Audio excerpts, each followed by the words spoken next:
I find it fascinating to look at politics. And I recently read the autobiography of someone who was a huge international politician, 50, 60, 70, 100 years ago.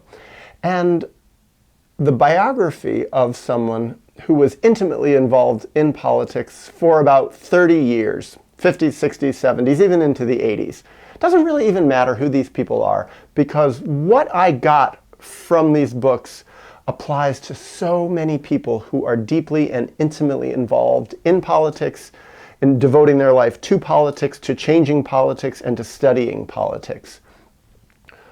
What I found is both of these people were totally consumed with politics, living it. It was their life. And both of them, this is I think what inspired me to make this video, both of them said, if someone is not interested in politics and does not have a strong political point of view, then both of these people said individually, people who never met each other, basically they hardly even overlapped in the time when they were alive, both of them said, if someone is not intimately involved in politics and strongly devoting their life to it and thinking about it and fighting to change it and make it better, then they are not even interested in having any sort of relationship with them. And I thought, wow. Because what struck me in the stories, the intimate personal stories of both of these people who grew up and lived in different eras and different times, is both of them hardly studied their childhoods at all. Seemed to actually have no interest in their own childhoods. And both of them had childhoods where there was a lot of abuse and neglect. They suffered horribly in their childhoods, and both of them had parents and greater family systems who were very powerful and misused their power against the little child that both of these people were. What I found in reading both of these stories, these life stories, was that the later lives, the devotion to politics and power, was profoundly, completely, and totally explained by looking at their childhood, the vulnerability in their childhood, the unresolved trauma they suffered in their childhoods. And yet what was fascinating is in both of these cases, and I've seen this in so many stories, to the point that it's basically the rule. I'd like to look for an exception to that rule. In both of these stories, they didn't seem to even be aware of it or care about it. They had no empathy for the little child who they once were. They weren't even interested. And they grew up to idealize their parents, to speak so positively about their parents, to defend their parents in exactly the way that they were not doing to other people in power, especially other people who misused power. Both of these people who I read about were so harshly and analytically and intellectually, and I agree mostly with what they said, correctly critical about how people in power misused their power, how politicians misused their power. And yet, it seemed never even to dawn on them that in the most important times in both of their lives, when they were little, powerless, helpless, needy children, they grew up in family systems with tyrants, parents who totally didn't seem to care about them much at all, really harmed them, took advantage of them, literally at times parasitized them.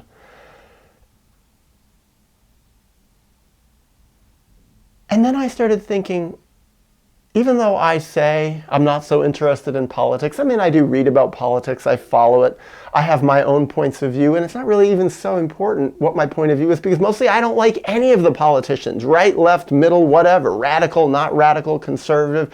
To me, it's all pretty much kind of the same. I feel often that these people have no right to be in these positions. They misuse their power. They're strongly externalized. They're projecting their own internal dynamics outward. Well, I thought both of these people who I read about, the biography and the autobiography, both of them would have criticized me, probably quite harshly, for being supposedly apolitical. But what struck me when I thought about what politics really is, I thought, I'm actually fascinated with and devoting my life, my professional life, my personal life, my time, my energy, to studying the politics of the family system, the core of politics, the root of politics, the thing that profoundly sets people on the course, consciously and unconsciously, that most people end up following their whole lives. Most people? All people, I think. This is where we learn about human relationships, human dynamics, about power and powerlessness, about vulnerability, about control and lack of control. It's where people learn about justice and injustice. And to me, this is where the greatest misuse of power really happens. And all the reflections of this misuse of power in grand politics with countries and blocks between this one and that one, and economics, it really all does come from this basic root of the fundamental family system. Each family system being its own little kingdom. I could say democracy, but really, let's call it for what it is. Where is the democracy? Do children really get a vote? Or if they get a vote, is it kind of just like a fake vote? Or do the people who vote for them really vote in their best interest?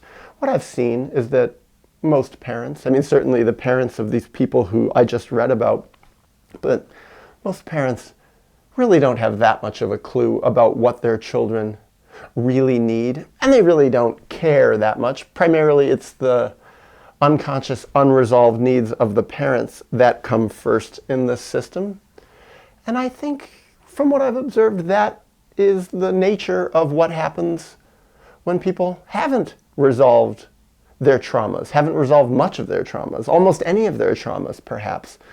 They can't help but misuse their power. They've waited their whole life to have some power because unconsciously, underneath all their buried pain and trauma, there's still a wounded little needy child who's saying, my turn, and now they finally have their turn. And I think that is the primary addiction of humanity, the primary opiate of the people, to have the power to be the king or the queen or both, the emperor, within the family system, to control younger others who are dependent on you and who have no say and who have no legal rights. Are they vassals? Are they serfs? Are children slaves? I think often, yes, they're all these things.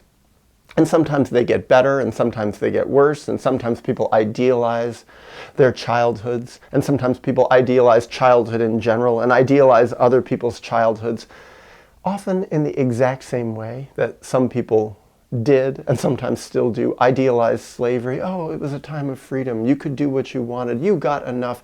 You didn't have to worry about so much. Things weren't as bad as they say they really were. Blah, blah, blah, blah, blah. I think for most, to an extreme, childhood is a time of pain and deprivation that really people don't see. Children go through what their parents went through, and their parents have blocked it out, and children grow up to also learn to block it out, bury it, deny it, and later pass it on.